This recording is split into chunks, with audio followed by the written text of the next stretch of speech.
I don't know if any of you guys saw this piece of fried gold. Arnold Schwarzenegger said, "Screw your freedom when it comes to masks and the vaccine."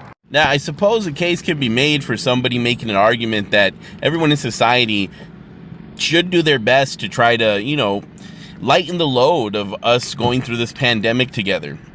And trying not to overwhelm the hospitals, trying to take care of those who might be immunologically compromised. And those are arguments that I actually can see those points. But I want you to understand something.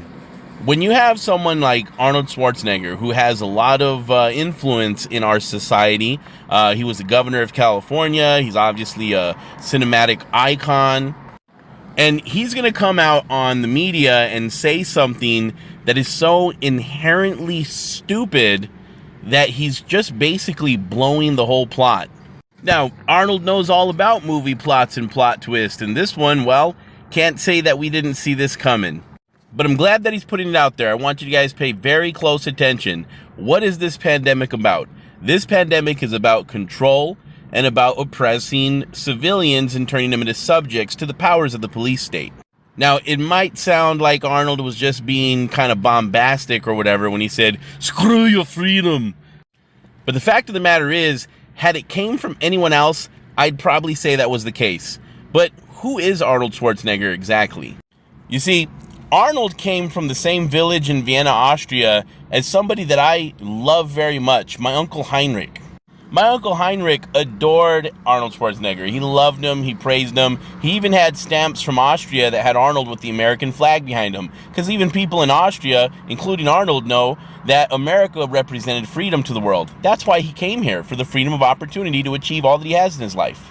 But this is also because Austrians know the darker side of the human psyche as well, and what can happen when your freedoms are being systematically taken away by your government. You see, Austria was actually a country that voted to annex themselves to Germany during World War II. They actually wanted Hitler to be their chancellor. And we all know what happened after that. We know how this movie ended. It ended with my Uncle Heinrich's father, Otto, being put into a labor camp by the Nazis because he was half black. You see, it was people like this guy, Gustav Schwarzenegger, who was an officer for Nazi Germany and loyal to the Nazi Party, that forced people like my uncle's father Otto and his wife into labor camps and said, "Screw your freedom." And if you haven't guessed by his last name already, Gustav was actually Arnold's father. My Uncle Heinrich, just like his father, turned out to be a lover of cars and even raced in the Baja races in California. Well, it looks like Schwarzenegger apple didn't fall far from the tree either.